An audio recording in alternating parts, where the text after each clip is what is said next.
Now on 4. Is it cricket to call out when someone wants to stay in?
Coming out. Every one of us has done it differently, and some of us just won't do it at all. Not even with a bit of friendly persuasion. Go away! Well, if that's a famous person, why are we so interested who it is? Some people can't decide whether to come out or not.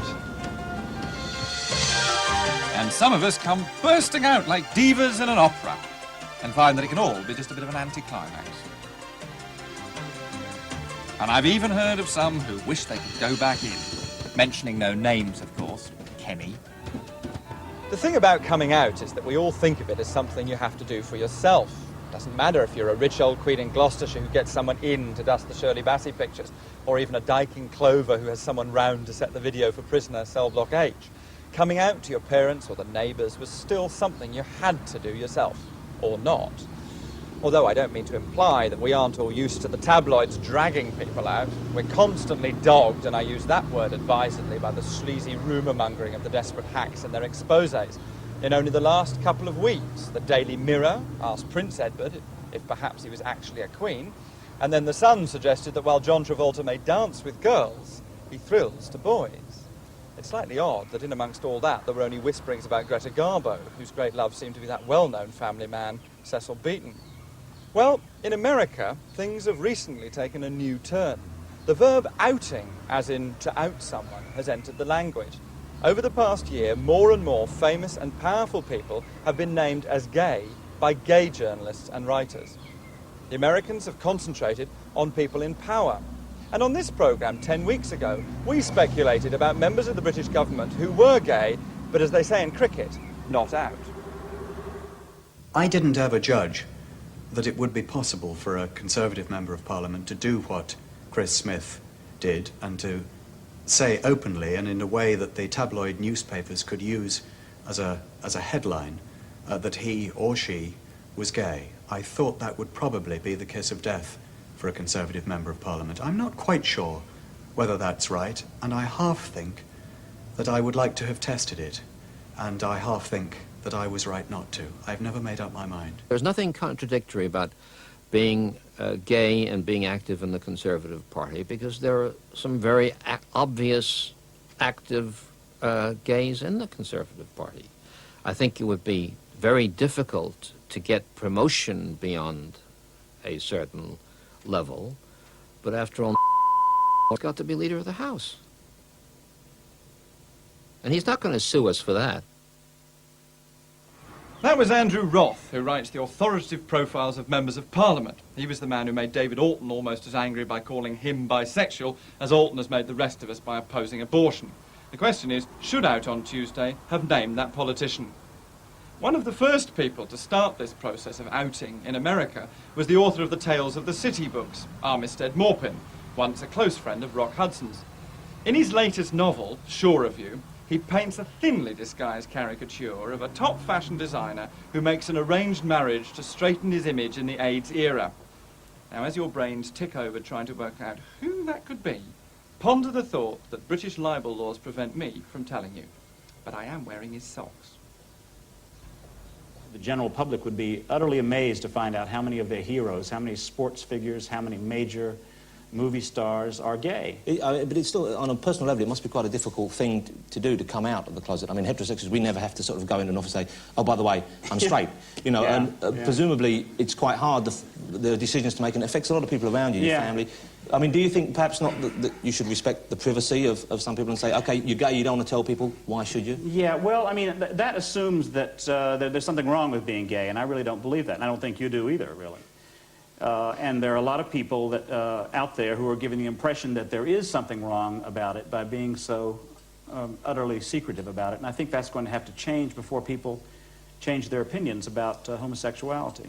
Now, your entry into public life in speaking out about homosexuality, what actually triggered that, Ian? A visit to San Francisco, where I talked to the witty writer Armistead Maupin and his lover. Those two men suggested to me that I should come out and declare I was gay. They pointed out that there wasn't a single famous actor in the world who'd ever done it. What do you think of the rather strident present campaign that is going on of homosexuals to declare themselves as such? I mean, is it not perhaps better to keep one's sex life to oneself? Well, nobody would be gladder than most homosexuals to keep it to themselves if it weren't a matter of persecution and concern. I mean, we have to come out into the open to get our rights.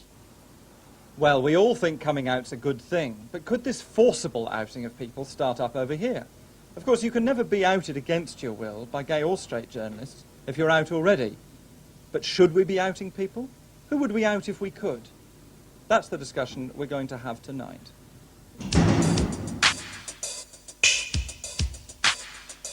I came out at university in 1976, but the good old Sun, up-to-date as ever, managed to run it as a front-page news story in February of this year.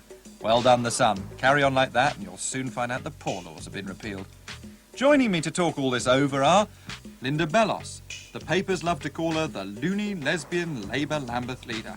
The alliteration was pretty, the intention was not. She remains active in the Labour Party. Fiona Cooper. Her third novel, Not the Swiss Family Robinson, is shortly to be published by Virago Press. Meanwhile, she writes from the bars of Newcastle every week in the Pink Paper.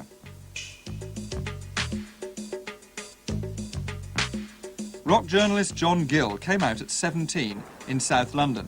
He caused an uproar last year with his article which defended outing and criticised Neil Tennant, a pet shop boy who would play but who wouldn't come out.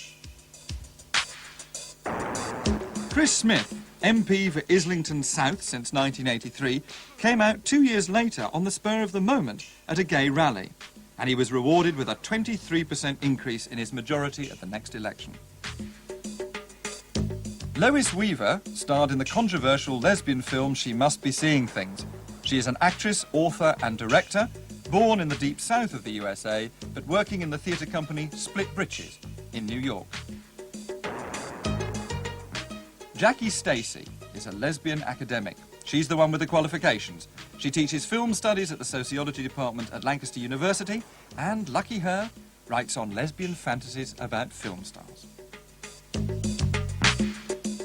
Michelangelo Signorilli, the #1 proponent of outing, features editor of Outweek, New York's weekly gay and lesbian magazine. He's been outing people now for over a year, but it was his expose of multimillionaire Malcolm Forbes after his recent death which caused a sensation in the straight media and set the outing ball well and truly rolling. Of course, in the USA, he can name people as gay, free from fear of the restrictive British libel laws. So, come in and talk about coming out. Well, perverse as ever, thank you very much for coming in the outdoor there. Surrounded by closets that we are, stretching from the church to the pub, social class A to D, tonight we're going to be thrashing around the issue of whether to drag out people who are rich, famous and powerful. I mean, in a way, which of us hasn't been doing it in front of our own TV sets for years? We've all been sitting there going, oh, he's gay. Oh, yes, he's definitely gay. That Bernard Manning, definitely gay. Well, in America, it's no longer a private issue. Now they're doing it in public. It's not just in their living rooms, but weekly magazine Outweek has been naming the names. Journalist Michelangelo Signorilli every week in his column has been talking about the rich and famous in this way, and recently he named Malcolm Forbes, multimillionaire and super capitalist, as having spent most of his life locked firmly in the closet. The significance of that for us little Englanders may not be immediately clear, but Malcolm Forbes is perhaps the richest American since Paul Getty, Donald Trump's predecessor, and certainly, until he died, a very influential figure on the Republican and right-wing American political scene. Michelangelo, he was also best known to us perhaps as Elizabeth Taylor's escort and even possible husband, and I mean there are those of us that feel that that is proof enough of his gayness, but why did you decide after his death to bring him out? Well, first off, the feeling was that for the historical record we had to immediately make it known. Why is it that we waited 500 years to talk about Leonardo da Vinci being gay? Here was an enormous figure in America who just died, and we felt immediately to correct the historical record it had to be known. Another reason was that we felt that all of the homophobes, all of the people on the right, had to have it thrown in their faces, these people who went to Morocco, went to his parties, went on his lavish yachts and to his homes. We wanted them to know right away, or at least let them know that we know, that America knows, because I have a feeling they all knew and simply excused it. And thirdly, it was for lesbian and gay youth. Whether you think of Malcolm Forbes as a positive role model or not is not the point. He was an influential man in America, and he was gay. And we wanted to show them that famous people are gay, that people on the right are gay, and also to point out to them and say, look, don't become like him. Don't stay in the closet. Don't live a life where you're having secretive sex and exploiting people who work for you and doing all sorts of things that, the closet makes you do. Lois, living in New York also, do you feel that it has an effect? Do you think it's a useful political tool? Yes, part of me thinks it's a good thing. What about the part that doesn't? The part that doesn't, I mean, when you talk about the effect that it might have, I mean, we all wait for the public figure to come out because we want some sort of validation, you know, and we want to know, oh yes, they're gay, and we want the gay and lesbian youth to know that these people are gay, and we wait for that, and that sort of has a positive effect, but what does it do to that individual, sort of the private act of coming out? And for me, coming out was coming out into a community. And what sort of community is going to be there for that person? And on that very personal level, in the sense of politics being personal, I wonder what that's about, you know, what kind of community. Are we going to embrace someone who has been dragged, kicking and screaming out of the closet? And are they going to embrace us as a community? Is it seen as a punishment? Right. You know, is it seen as slightly homophobic from our own point of view? So let me go to John then. I mean, John, you got quite seriously criticised for writing about Neil Tennant and, in effect, trying to drag him out. Well, no, actually, Neil Tennant just got in the way. He'd already been outed 2 years earlier by Jimmy Somerville, and I think an interview in The Melody Maker. I just used Neil Tennant as an example of the sort of people who are, in a paradoxical fashion, publicly closeted. It's well known, but it's not stated. The real reason I was criticised for writing that piece, and I still don't retract a word of it, is I was attacking the sanctity of the closet. It's simply my belief that by shoring up the notion of the closet, we shore up the entire edifice of homophobia.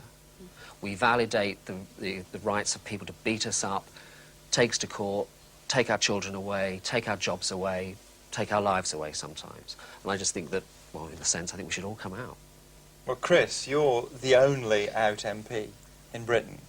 Have you ever been tempted to name other MPs? I mean, either in the Labour Party or in the Tory Party? I've been tempted. I was particularly tempted, for example, around the debates we had on Section 28 when that was going through. But I'm afraid I disagree to a certain extent with John and Michael, because I don't think it's ever right to drag someone out of the closet, to say that someone is gay against their own wish. But even prominent Conservatives, there must have been who proposed Section 28. You see, I would draw a distinction between saying we should bring someone out of the closet simply because they're rich or powerful or famous. I don't think that's right. I think it's up to them to make that decision. I would want to encourage them to come out, because I think it can be very important as a role model. I know, for example, that after I came out, I had a flood of letters from around the country from people who said, "Thank you, it's made it easier for me." However, I think there is a time when it may be right to expose hypocrisy. There is a difference between simply saying, he's famous and he's gay and I'm going to bring him out simply because he's gay, and saying, he's famous, he's gay, and I think the world ought to know that because he's standing up and he's being homophobic, or he's proposing anti-gay legislation, or he's harming funds for HIV and AIDS research, or something of that kind. Right. Linda, let me turn to you as another elected representative in on the Labour benches of Lambeth against the Tories. Did you ever feel tempted to name any of the Tories? Yes, I felt tempted, but I didn't do it, and I won't do it. And I share Chris's view. I don't. My own view is that there's an absolute principle about for me being a dyke and solidarity with other lesbians and gay men. We choose to come out when we choose to come out. Now, I don't think it's for me to choose when somebody else comes out. I have been tempted, but I haven't done it, and I hope I never will. So why still won't you? I mean, I'll come back to Chris in a minute on that as well. Why still won't you if you feel that they're not giving solidarity with you in the same way that you're saying you expect you to give your solidarity to them? Because our oppression, I mean, they are oppressed as well.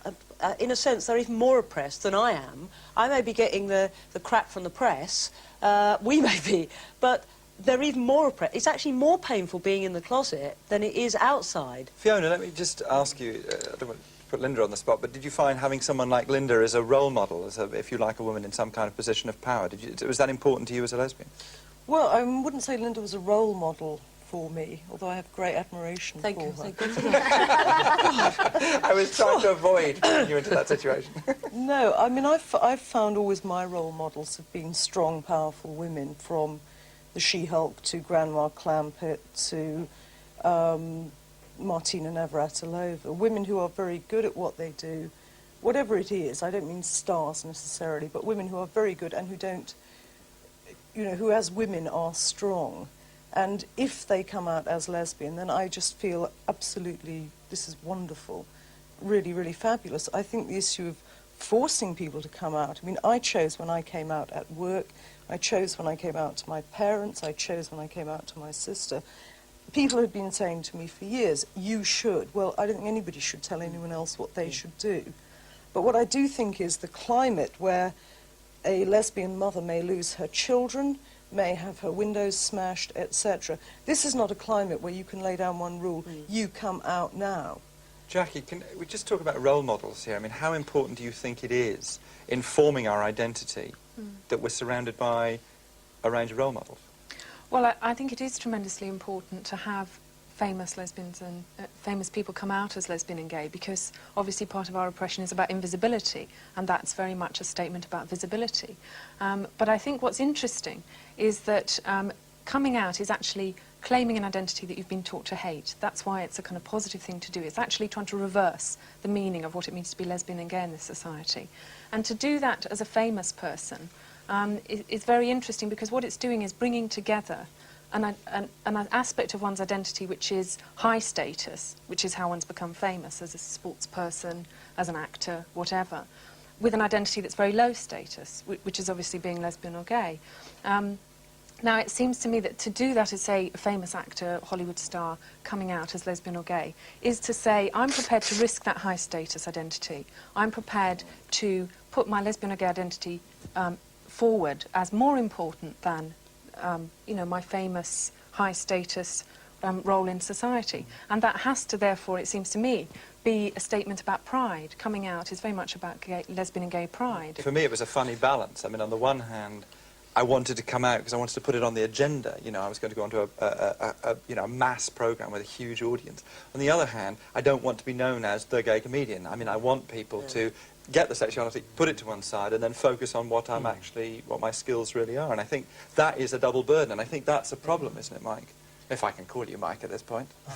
You know, sure. I mean, it is a problem, isn't it, with dragging people out. I mean, there is a sense in which one is perhaps loading them with a, I mean, really, you know, quite something strong on your shoulders, and they've then got to shake that off. It's true, but at the same time, I found in the United States, the people that this has happened to have like taken that on as their task, and no one's career has fallen down. In fact, the two congressmen who were dragged out, one was in a sex scandal, the other one was practically blackmailed, so he came out, Barney Frank, and the other one was Jerry Studs. On this issue in the papers in the United States right now, they are both basically supportive. One is saying, look, I wouldn't have chosen to be outed, but it was a good thing. It made me able to stand up and talk about gay issues finally. Barney Frank was actually happy that he was blackmailed because he now is able to address gay issues in Congress, and he in fact threatened to bring out of the closet all of the Republicans recently when they were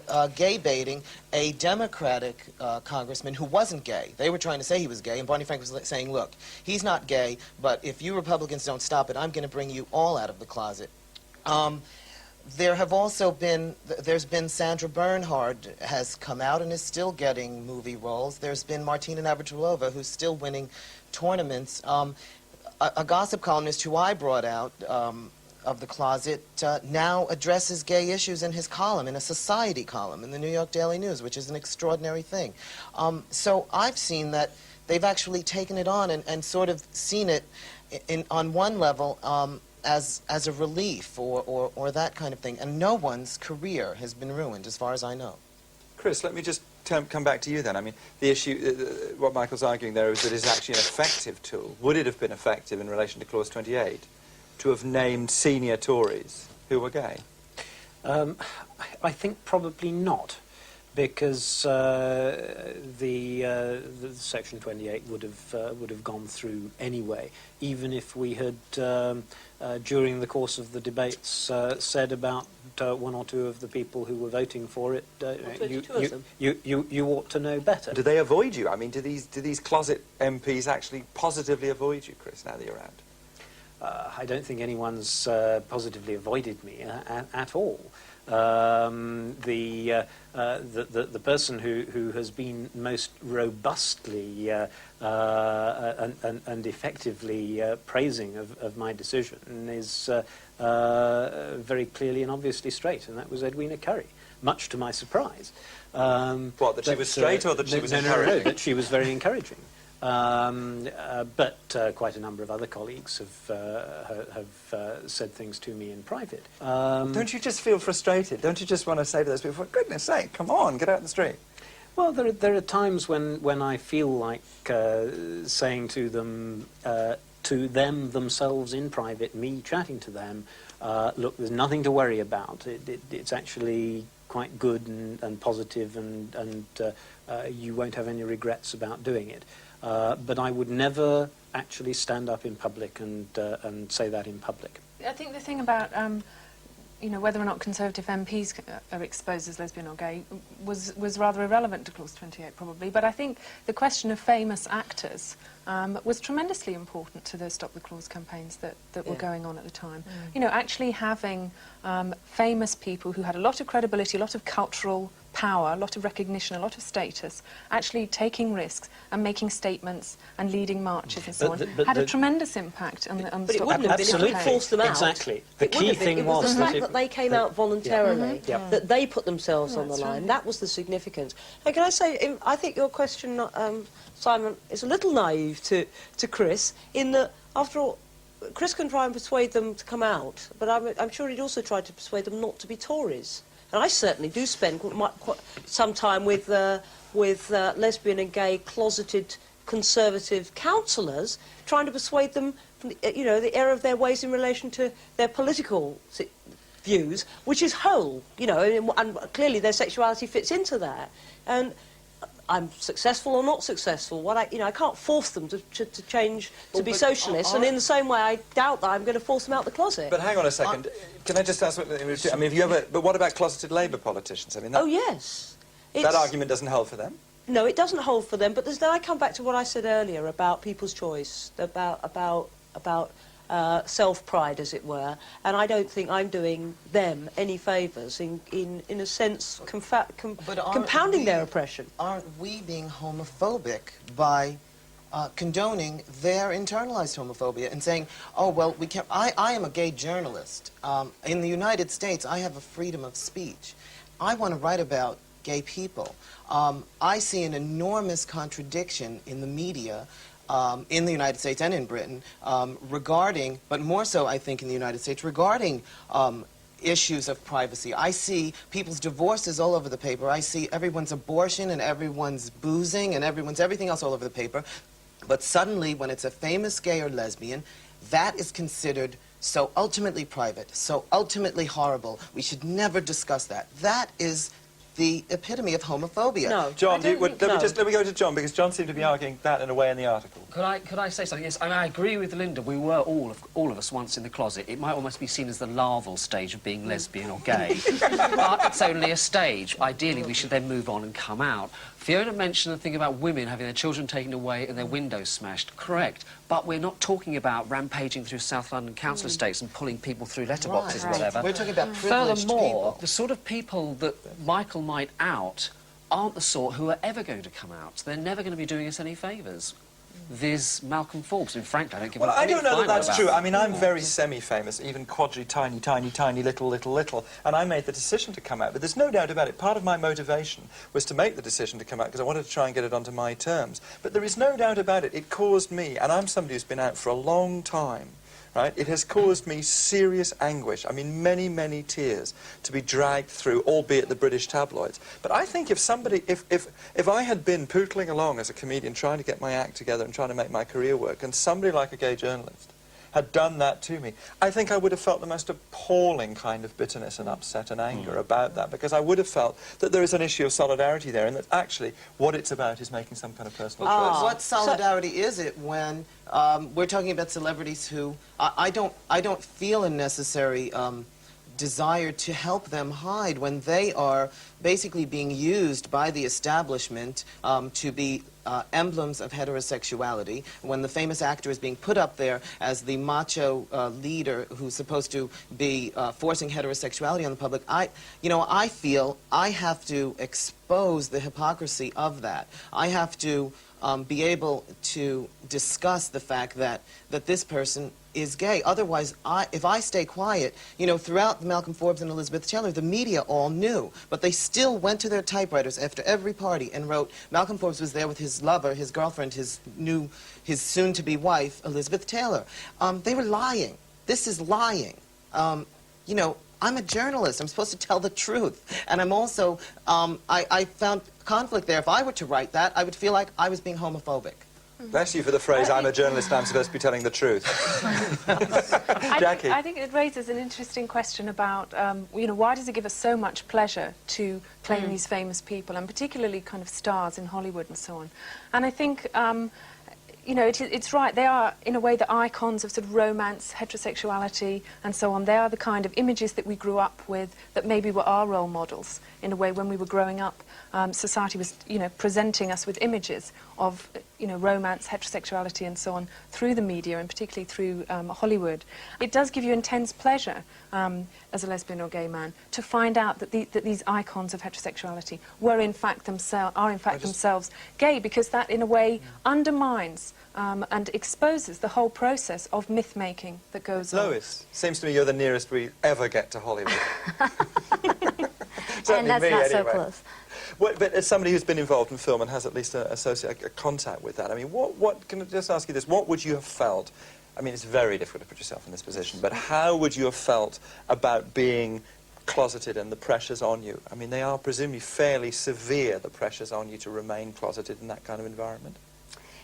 It's almost impossible for me to think about that, because I had rejected that myth-making long before I even came out. I had rejected the, sort of from a feminist point of view, the idea that I could play that kind of heterosexual woman, and it would be that. I would be a certain kind of woman, and only a certain kind of woman.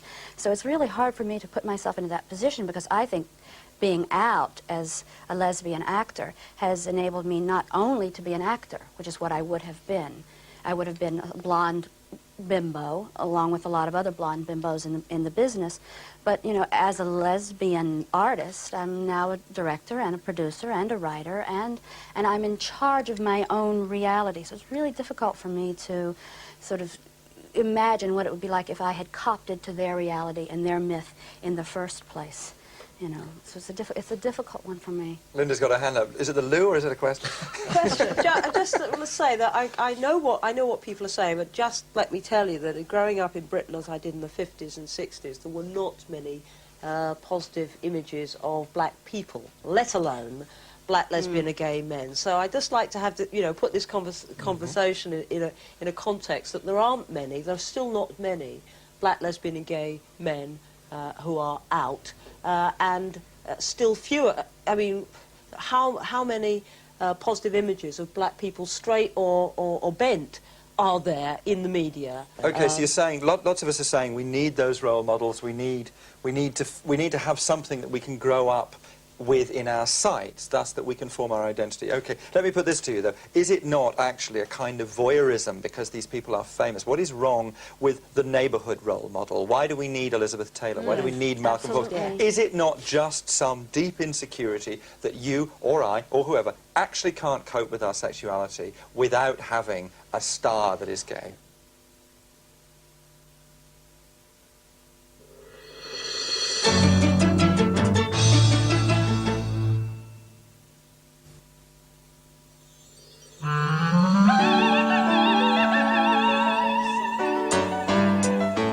Let me put this to you, though. Is it not actually a kind of voyeurism because these people are famous? What is wrong with the neighbourhood role model? Why do we need Elizabeth Taylor? Why do we need Malcolm Fox? Is it not just some deep insecurity that you or I or whoever actually can't cope with our sexuality without having a star that is gay? Well, Fiona, let me just... Well, I was thinking that a lot of this is actually to do with power. That Hollywood stars, TV stars, have a lot of power in people's lives, which mostly is power to make you enjoy yourself or to get angry with it, get involved with a soap, whatever. I get extremely angry when I hear of people who are wielding the different kind of power, the sort of the MPs, the international bankers, etc., who are oppressing women, who are oppressing gay people in the name of power, patriarchal power.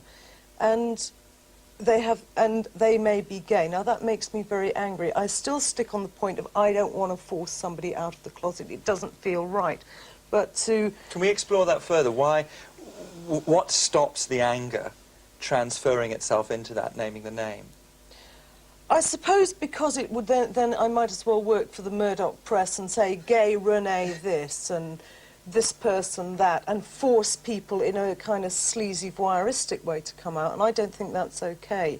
Because, I mean, I'm sure when you know the stories about, oh, Renee is gay, well, in fact, the nation doesn't give a toss whether he's gay or not. They love him as a star, so it doesn't matter. But suppose, like Dusty Springfield in the late 60s, no more recording contract, you are a dyke, out. That's what can happen. Well, let me turn to John, though, who's an English journalist. How can we avoid tabloid values, then? Are we just not playing straight into the hands of exactly the people Well, I think that's actually a separate issue. Animals like Gary Bushell and George Gale are going to write what they like, regardless of what we do, and I don't think we should really consider that. No, but that upset me. I mean, I've been at the bottom of Gary Bushell. I mean, if I had been in the closet and someone had played into Bushell's hand and he had taken it up, why should I suddenly say, oh, well, it was a gay person that said it in the first place? Well, they were going to do that anyway. I mean, naming no names, obviously, but the lower end of Fleet Street... Name names. No, I don't want to, because I've not actually yet outed anyone. But Fleet Street actually builds dossiers on well-known figures so that they can do a job on them. They needed to build a dossier so it will get past a libel lawyer. That is a million miles away from what Michael's doing. So they're working at it anyway. They just need to get sort of documented proof. What Michael's done, I believe, twice in Outweek in the Peekaboo column, has simply named a list of 20 people, whatever, who it says these people are gay. That is totally different from what Fleet Street has done, is doing to you, and will continue to do. And I think, in a way, it's not an issue, because these animals just do what they want. I mean, what Fiona was saying about the fact that, you know, it becomes this thing where you're doing it like the Murdoch press, they are doing it to point at freaks. We are doing it in a sense of pride in saying, look, we are saying we are gay and these people are also gay, and we want to claim them as part of us because they are gay, and you know, that's how it is, and it's not a negative thing. But surely the distinction is not so much one between what the gay press is doing and the Murdoch press is doing, because actually I'm not sure that there is an enormous distinction when you are identifying someone as being gay when they haven't actually volunteered the information themselves. Surely the distinction is what is achieved by someone deciding positively as an act of self-affirmation to say, I am gay, and on the other hand, someone being drawn out by other people reluctantly. And I think so much more is achieved when someone voluntarily comes out. So much more that's positive and good and can benefit the lesbian and gay community, that it is worth waiting, and sometimes you'll have to wait forever. Let me just ask Michael, people to do your it. escape route seems to be these councillors, the congressmen, beg its pardon, Right. who've, you know, we're talking ducks to water here. They woof, in we go, wee, gay, gay, gay, and we're off. What about the people who then fought you back? Who, I mean, there must presumably have been people that you named who've actually turned into very negative role models in the way that Chris is saying. No one has really, I mean, no one has fought us or really ever tried to sue us or anything like that. This is an issue to do with famous people who represent something culturally, who represent part of the establishment in a way. And in a way, claiming people who are part of the establishment is kind of making a political point that actually even in these kind of areas, I mean, the more establishment, the better to some extent. I mean, you know, the gossip that we have, you know, with each other, have you heard so-and-so's gay, or have you heard so-and-so's a lesbian? The kind of, the pleasure is very much about the shock value or the kind of excitement. I mean, for example, finding out that members of the Blue Peter team were lesbian or gay, you know, that I used to... For goodness that sake, I was sat, Jackie. That I was sat down in front of by my mother and told to watch twice a week, you know, tends to kind of bring a great, not just shock value, but also a great deal of pleasure. It's a sort of pleasure of transgression. You thought that these people were representing the establishment, but actually they were, you know... The serious excitement, too, is that you get to use sticky back plastic in your sex life, which I just adore. John? I was going to say something to that. I think there's a paradox here that a great many people who might become candidates for outing are in fact people I wouldn't be seen dead with in the street, because they're people who are on the right, who are anti-gay, anti-lesbian, anti-all sorts of things. But the thing about the iconography, about famous people, I came out at the age of 16 when I'd left school at 15 and got a job. Montgomery Clift didn't help me come out. What helped me come out was a group of 6 working-class queens who I met in an office. That is valuable, but those people are being fed information by famous people in the closet saying, I'm in the closet because there's a reason to be in the closet, so take this reason and use it and stay in. The important thing is to break the logjam of the closet. I mean, in a way, you can call this whole thing a million things, from fascism to whatever you want to call it, but somehow we've got to break the logjam, or else we're going to go another 1,000 or so years with the closet existing, and we just can't do that. Do you think women have a different attitude towards the closet and the significance of the closet than men do? I mean, I'm just wondering whether...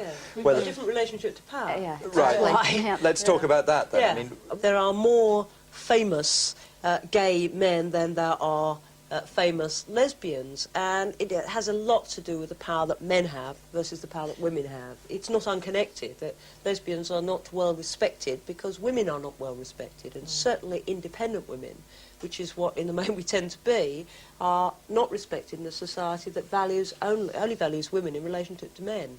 And the power we do have too is, I mean, we are in a position where we subvert society through being in the closet in a certain way. I mean, I came up in the South where everyone was in the closet, and they still are. I left the South in order to come out, but they're still there, and they're all in very powerful positions in that culture as women, and very closeted, and consequently subverting a whole culture, you know, and achieving quite a few things for women in that culture, but they have done it through a subversive tactic. They've had to go underneath the structure as lesbians, but also as women. They had to sort of work it from the inside. let's just look at this powerful women, powerful men thing. I mean, I know I've sat, and I'm sure the other men here have sat at dinner parties and so on, in which there have been famous and wealthy and powerful gay men. We had dinner once, that'll do. John's shaking his head, just about to disprove. I mean, I just wonder whether that has ever been the case for any of the women here? I mean, have you ever been in that situation? No. I've been with influential women, but then when you look objectively where they are, or where we are in the structure, it's not very high. And when you look at the capability of those women, and I certainly do, actually whether they're lesbian or straight, I mean, the extent to which women are encouraged, facilitated in achieving their full potential in the society is, I think, very limited.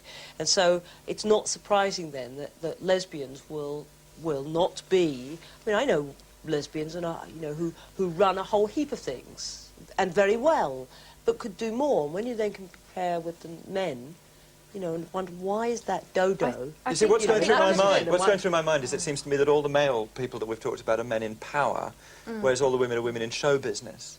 Do you see what I'm saying? I mean, Martina, Doris Day, Dusty Springfield, whoever it might be. Well, I think one of the ways in which lesbians kind of claim famous role models, or kind of, you know, gossip and sort of speculate about, you know, is she or isn't she, as well as the kind of members of the establishment kind of argument. There's also a way in which it's the strong, powerful women that are claimed. You know, it's kind of Martina, it's, you know, is Sigourney Weaver or not? Wouldn't it be exciting if she were? It's Marlene Dietrich, because she, again, you know, was a film star who was about power and about her image Had represented control of her life. kind of, you know, Can you think of any having nasty control women over... that you would want to claim as lesbian? Women that you don't admire? Not really, no. I mean, Not off the I just top of my wonder whether, head. I mean, we're all sitting around talking about Tory MPs that are gay, male Tory MPs. Yeah, but what no one has sat around and said, oh, wouldn't it be great if Margaret Thatcher was a lesbian? No, but the Why point not? is, but the Why point- not? Because I think being a lesbian is wonderful. Yeah, the point I'm trying to make is that lesbians actually claim or gossip about famous women who are powerful or who represent some kind of powerful image in a way that gay men don't necessarily. Gay men have a very different relationship to images of masculinity. We tend to kind of claim women who represent power or represent resistance or represent transgression in some way. But I want to go back to Mrs. Thatcher. I mean, she is the most powerful woman in Europe in a parliamentary sense. Why No, not? she's the most powerful woman in the establishment, and a lot of the women that I admire, whether they're gay or straight, have decided as women there is not a lot for them in the present structures. They refuse to work in the present structures. They create their own. They don't become movie stars, tennis stars, or anything else. They create their own whatever structures. I mean, Greenham Common is a perfect example. You can create your own theatre company, you can write your own books, you can do what you want. You're not going to get any big brownie points and gold stars. You're out because you're a lesbian, or you're not because you're not. And it doesn't matter, and that all this sort of kickback of power, you know, that you're an MP, or that people go, oh my God, there's so-and-so, all this star stuff. A lot of women have thought, well, it doesn't actually matter. Yes, I mean, I think in the 70s and early 80s, feminists were very critical of role models, and actually thought that role models were hierarchical and were about images and about fantasies, and we didn't want to subscribe to that, and it was much more a case of seeking empowerment from below, if you like, seeking kind of collective empowerment and so on. And it's really, I think, only kind of towards the end of the 80s that it's become much more acceptable, if not fashionable, to gossip about famous people who may or may not be lesbian. Too. And we enjoyed it. We sort of tried to reincorporate the fun aspect of our culture, you know, after we had built a kind of base, and say, oh, let's speculate about... Oh, she's one of Oh, and she is. She And must if she be. ain't, she should And the be. pleasure of sort of acquiring that, you know, and seeing her and saying, oh, I could fantasize being with her, for instance. Michelangelo, have you outed any famous lesbians? Yes, actually, there is a very powerful lesbian in gossip circles, in journalism circles in New York. Her name is Liz Smith. She's a gossip columnist at the Daily News. In New York City, you have to realize gossip is incredibly important, and there are several gossip columnists who wind up rising up into the favor of the rich and famous if they do the right thing. For years, Liz Smith has built up major homophobes to, you know, get invited to that next party or get that next trip to wherever. Major homophobes, from the Reagans to the Trumps to Malcolm Forbes, etc. She has also very carefully kept the closet very, very powerful. She has told us that all of these actors were dating all of these actresses, when in fact most of the time they were gays and lesbians, and that's a very a neat trick. They put the gays and lesbians together. I'm endlessly fascinated, though, by the fact that it seems to me that what you're talking about, what the men are talking about, is kind of revenge. And what women are talking about here is about nice role models. I just wonder whether you would out a lesbian whom you admired. Would you, well, let me ask the question differently. Would you do it differently than the man that you admired, the gay man? Probably. Give us an example of a lesbian who you admire who isn't out. Well, if I say her name, then boy, does that closet open! Very well be out. There are actually several actresses, three incredible actresses that I adore. Give us a chance. Give us a chance.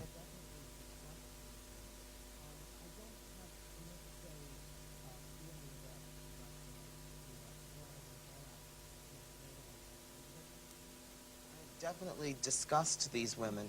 I don't have a necessary feeling that you know, I should go out on this all-out campaign, and because I don't have an anger toward them. Although, as time goes on, I start to say even the actress or the actor who does nothing but just sit around and wait for another $25 million check, that starts to really bother me too, that they're not coming out, even if they're not physically or emotionally or in print doing anything homophobic. I think it seems as if there's more of a disagreement than there is. I think, in a way, we all think coming out's important. We all think visibility is important. But the question is, how are you going to do it? Are you going to do it by kind of picking off individuals, or are you going to do it by trying to build some kind of collective political movement in which coming out is part of a whole series of other kinds of politics that you're going to do? So, I mean, I don't think anybody here would be arguing, oh, it's your own personal issue, it's private, it's none of anybody's business, anything like that. But it's just a question of strategy. How are you actually going to build a movement or build a society in which it's all right to be openly lesbian or gay and not have anxiety about being persecuted for it? But it seems that the target is power. I mean, and that's the distinction. The target is power. Therefore, men have the power. White men have the power. And therefore, they're the ones you go for, and that's sort of what I see as a guerrilla tactic. And that the women, that we don't have the power. We're not the target in that sense. We could be the disappointment in that. I would like to see those women you named and several others come out, but they're not the target. You know, it's amazing, too, that gossip columnists have traditionally been gay and lesbian, too, because it's, I think it's almost they're planted there, because I think the establishment also doesn't want all this out about gays and lesbians, so they put closeted gays and lesbians in these positions because they'll keep the closet going. Because there's this code of silence around it. That's always amazed me. We're being very British, though, aren't we, about this? It seems to me the English people, the British people here, we're being rather polite, though, and we're saying, well, of course, it is a very public thing, and it's a public issue, it's not a private issue, but maybe, you know, personal feelings, blah, blah, blah, blah, blah. I mean, should we not actually be wholeheartedly, Chris or Jackie, behind Michael there and saying, no, actually, we should be dragging people out? No, I don't think we should, because the key question that you have to ask is, what are you actually going to achieve by dragging someone out or not dragging someone out? And I think it seems crystal clear to me that you achieve far more by persuading someone to decide for themselves to do it than you do by dragging someone out forcibly. And I think that is worth playing for. See, I think dragging somebody out of the closet is associating being lesbian or gay with vulnerability, with anxiety, with guilt, with shame. And I think, for me, what coming out was about was trying to be associating being lesbian or gay with the opposite, about feeling positive, feeling proud, feeling powerful, whatever. Well, the same for me, but I think the thing is that famous people staying in the closet and being known to stay in the closet are themselves. That's sort of like a reverse signifier of all those things you said, you know, self-loathing, guilt, fear, whatever. I would like to actually turn the thing on its head somewhat and ask, what have we got to hide? Why are we putting this sort of pain thing and fear on coming out of the closet? When, in a way, all we're doing is affirming people's need to stay in the closet. Right, I agree. And in fact, the whole term that's been given this thing, outing, was given by Time magazine. We decided we'd rather call it inning, which is bringing people out of the community, out of the closet and into the community.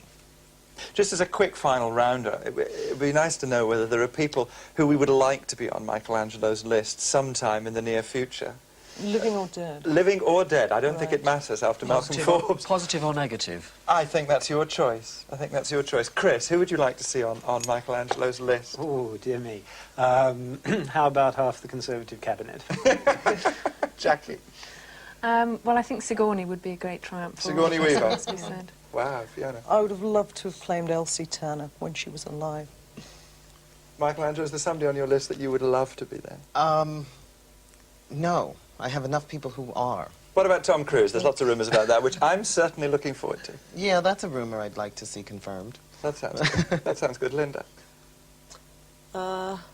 Somebody deceased, Kay Kendall.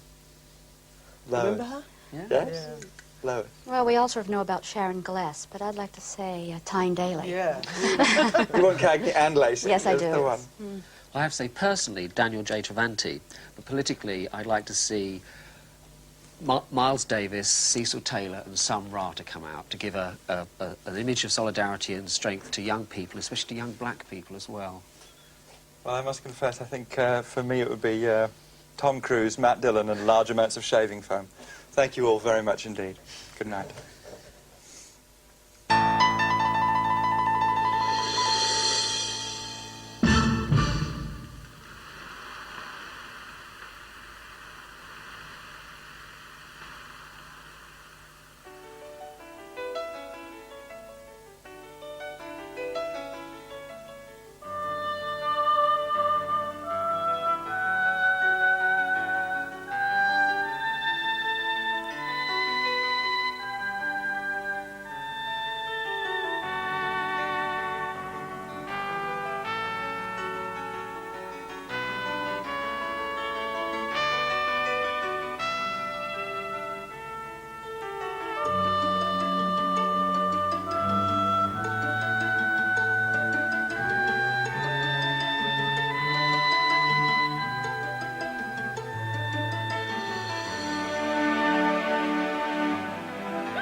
And that was the last outing in the present series.